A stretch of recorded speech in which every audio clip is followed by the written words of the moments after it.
up, everybody? It's your girl Ray J. I am actually going to be doing a video because someone asked me that breaking moment where you broke free from that toxic friendship, like that moving on moment when you started trusting God in your process. What was that like for you? So this video is going to kind of explain to you what happened to me to help me see things differently in a different light. So here we go. First and foremost, I actually walked away from the friendship. Let me just put it to you plain and clear. I started seeing signs, started recognizing my worth. I was praying for God to reveal to me if something wasn't right for me, help me see the signs so that I could move on to something that was better for me, which is basically my personal healing. And that's when it really started getting real. Whenever I was confronting my friend about the situation, about their accountability for what was going on, the silence, the explanation, I didn't know what an avoidant relationship was. So I saw it and I started recognizing it. I started researching it. And I was like, gosh, God, you don't want me in this kind of friendship. This is not good for me. Like, I started literally questioning my mental health. Long story short, I thought I was being a really good friend to someone. I was there for them for their accidents. I was there offering to help. I was asking them if they were healing all right, just checking in because, accidents are big, right? So the time when my aunt died is when I started really seeing it. When I needed someone to talk to me and help me through my situation, I didn't see it from this person, and it really started opening my eyes. So it's like, why am I here for you, for your situation, but you can't return the favor when I need someone to talk to?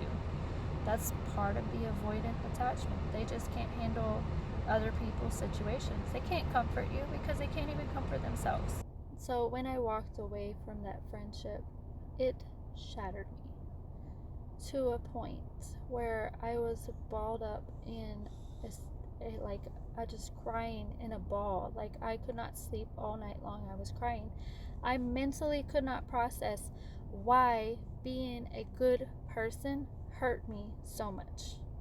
Why being a good person could make someone hate you so much that they just give you the silent treatment and all that kind of stuff. And it shattered me.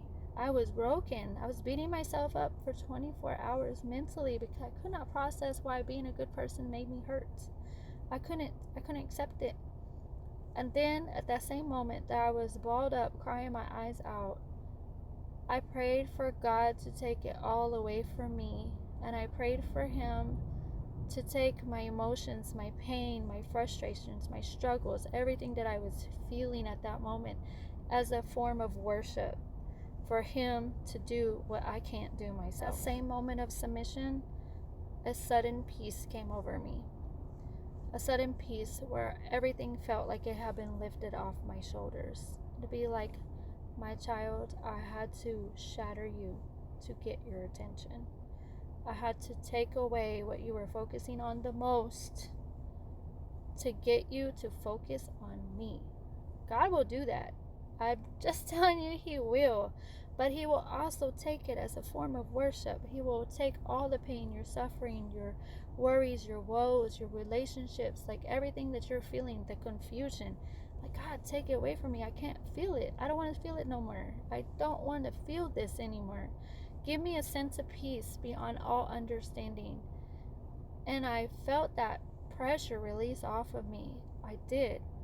I finally went to sleep, and let me tell you what happened next. So when I woke up the next morning, I felt like God had hit the reset button on my thoughts, on my thinking in life. Like, why was I chasing validation from someone who didn't appreciate me? Like, that really had to sink in on that level. And it started making me think different. It started making me understand that sometimes God has to remove people from your life to get your attention. He has to remove people that you're hyper focused on to get your attention on what He has for you.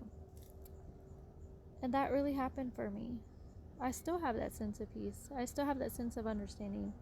I still have that truth, that identity to, understand that I deserve to have good people in my life. But more importantly, that all that pain, all that suffering that I went through was to grow me, was to help me understand that God didn't do all that to break me. He did that to get me focused on what He was doing in my life.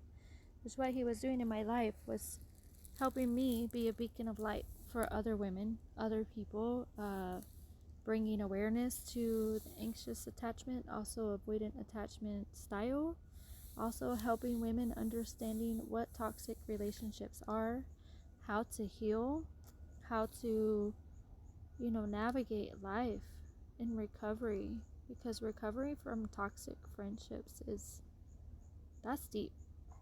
It's hard. It's difficult. Some people just have a hard time doing it. And it's addictive. It really is. Kind of feel like I'm in a 12-step program, except for my step only took one. Take my eyes off of that person and focus on what God had for me. And ever since then, I started focusing on the promise, what He has for me. Hope this answers some of your questions on how I'm handling things, and from being completely shattered to completely healed. I am that walking testimony. I am literally walking in my purpose. I am walking in true healing and true understanding.